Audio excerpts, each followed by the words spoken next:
Моето име е Александар и добре дојдовте во уште едно видео од областа на продажбата. Во ова видео ќе разговараме дали тоа секој може да биде купувач или не може да биде купувач. Постои едно правило во продажбата кое вели дека 20% од клиентите, односно од луѓето, колку год и да се трудиш, колку год и да им презентираш, колку год и да разговараш и ги применуваш сите стратегии и принципи, едноставно нема да купат.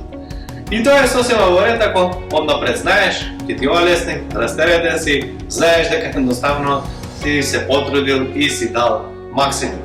Тоа се најчесто луѓето кои што или го избркала сопругата од дома, или бабата пензионерка го испратила пензионерот па да тепа време по објекти или со луѓе, или едноставно немаат што попаметна работа па си тепаат време и можеби и тоа е во ред. Дали е добро или окей, не е на мене да одлучам. Постојат и 20% кои што едноставно колку год да се трудите, што и да им зборувате, дури ако тргне нешто наопаку, дури можеби и да не му бидеш нити симпатичен, можеби не си презентирал како што треба, па можеби и не си се ни потрудил како што треба, како год со еден збор кажано. Значи, се што во нормални случаи би изгледало дека едноставно не треба да се случи продажбата, но ете, има и такви 20% кои што год да кажеш и наопаку или да не биде добро, сепак тие луѓе ќе одлучат да купат. Кои се тие луѓе? Па мене не мора да ми се допадне човекот од пивљара, ако му се добри производите, ако ми одговара цената, локацијата, па може и баш не мора да ми биде симпатичен, пазарува за минува. Од друга страна, можеби производи од за хитно, нели, или за брза потрошувачка, за масовна потрошувачка, не знам како цигари, храна, нешто за на брзинка, не ми е битно ништо, одам, купувам, едноставно завршувам работа. Дали за ова треба знаење? Па можеби и сепак треба некое знаење, но немало преговарачки вештини, немало убедувања или не знам, одење по циклуси, по продажби, немало по фази, него едноставно во овој случај ти си знаеш што сакаш, од другата страна испорачува и тоа е тоа. Сега, има и 60% од луѓето кои што едноставно им треба дополнителни информации. Овие се 60% луѓе кои што не донесуваат туку така одлука брзо, дали нешто би купиле или не би купиле. Овие 60% бараат информација, имаат вредности, значи, од друга страна, малку треба да се потрудиме со овие 60%. Но, кога ги прашувам најчесто луѓето, директорите во продажба, собствениците ако се работи за помала компанија, дали го знаат бројот на просечни продажби, дали знаат колку имаат влез во продажниот објект или се работи за директна продажба, значи едноставно кажано дали имаат метрика и дали ги бројат клиентите.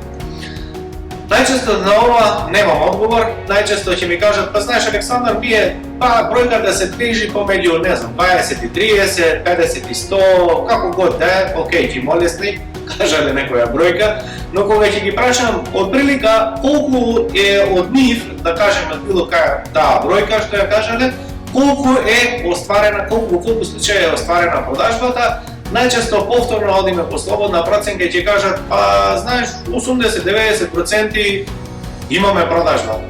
Мене не ми е проблем до продажбата, ние сме добри, сме вакви, сме такви, нас не треба повеќе количина, нас не треба можеби маркетинг стратегија која што ќе донесе повеќе, нас не треба квалитетни купувачи или не знам што значи одиме во една друга насока. Дали има и вакви случаи, секако дека има, секако дека и маркетингот е битен, но пред било која една одлука секако дека треба да имаме јасно кристална слика. Во тој случај прво што направив е буквално ги броев малтене секој ден клиентите да видам, за да можам да видам колкав просек има на влез, бидејќи немаја уреди за како да може да ги изброиме, инаку во врвни светски компании верувајте дека се брои секој еден купувач, се анализира движењето секојдневно на потрошувачите, односно на вработените, па се одземаат нивните движења како би дошле до што пореална слика, а да не зборуваме до оние уште понапредни компании каде што имаат и скенирање на лице и се останато како би дошле до кристално јасна бројка. Сега, што мислите? Дали овие компании немаат што да прават на парите па си играат малку нели со технологијава или имајќи ги оние резултати имаат одоцна јасно конкретна анализа со која што ќе можат да направат и како подобри решенија во идните. Што се случи со оваа компанија? Испадна дека просечен број на купувачи, односно на луѓе кои што ќе влезат во овој објект е 120, а во просек само 46 од нив завршуваат со продажба. Тоа значи дека најчесто кога судиме според наша перцепција, знаеме, односно имаме искривена слика, но искривена слика, искривени одлуки, искривена имплементација, искривени решенија. Тоа значи дека, драги мои, ако сакаме да се играме со бизнис, ако сакаме да водиме бизнис како навистина што далекува за 2020 година, со оглед на сите настанати околности во нашето окружување, и како треба да имаме јасни, мерливи резултати. Што се случило? Од 120, значи сме паднале дури на повеќе од половина. Каде тие клиенти завршиле? Што е клучот? Па клучот е дека мора најпрво да ги мериме луѓето, мора најпрво да имаме, мора при тоа да имаме било каква можност каде што ќе ги земеме нивните податоци, без разлика кој што, колку за да знаеме да ги следиме нивните активности за подоцна. Колку год да се резултатите добри или лоши, ние мора да имаме една нулта почетна точка, затоа што многу добро велат нели луѓето, она што не можеш да го измериш, не можеш нити да го подобриш. Втора задача која што секој еден продавач, односно директор на продажба би требало да го знае, а тоа е да има база на однапред подготвени прашања. Кои се тие најчести прашања кои што ги поставуваат клиентите за секој определен производ? Кои се најчесто нивните двоуми? Зашто клиентите долго размислуваат? Во кои ситуации имаат едноставно потешкотија за да донесат побрзо одлука? Што значи, мора да имаме база на прашања. Тие база на прашања апсолутно служат подоцна во тренинг програмата, каде што секој еден вработен, секој еден продавач мора да ги познава како што се познава самиот себе си, апсолутно, затоа што ако го храниш семејството со оваа професија, и како треба да вложиш напор и труд за да бидеш најдобар. Верувајте, во после корона ситуацијата апсолутно ќе нема место за просек, апсолутно ќе нема простор за оние компании кои што се обидуваат на стар начин да едноставно да продолжат и понатамо, затоа што како год и да е професионализмот апсолутно ќе си дојде на свое место. Следно што треба да имаме, а тоа е список, односно база на изговори.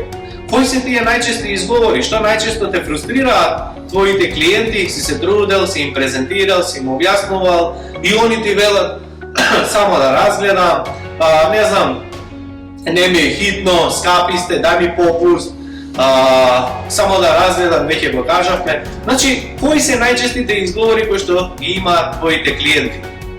Ако имаш добра база, ако имаш добри решенија, како би можел едноставно во 3 часот да те распудам од сабајле и како од пушка да можеш да го решиш тој изговор без при тоа да правиш стрес на соговорникот, тоа значи дека едноставно твојата задача си ја завршил и јас сум убеден дека после ваков напорен тренинг, после ваков труд, мора апсолутно да имаш фантастични резултати.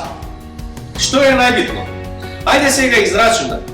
Ако креираме добра база на прашања, ако креираме добра база на изговори, ако знаеме точно колка број на луѓе доаѓаат во објектот или колку договори имаме или комерцијалистите на терен кои што одат, ако знаеме што се случува, колку е бројот на посетени или колку завршиле со продажба, ако видиме колка број е на просечна продажба и ги развиеме овие техники како можат полесно да комуницираат, да полесно заклучуваат продажба, и замисли само од овие 60%, замисли само 30% од овие да ги завршат со продажба.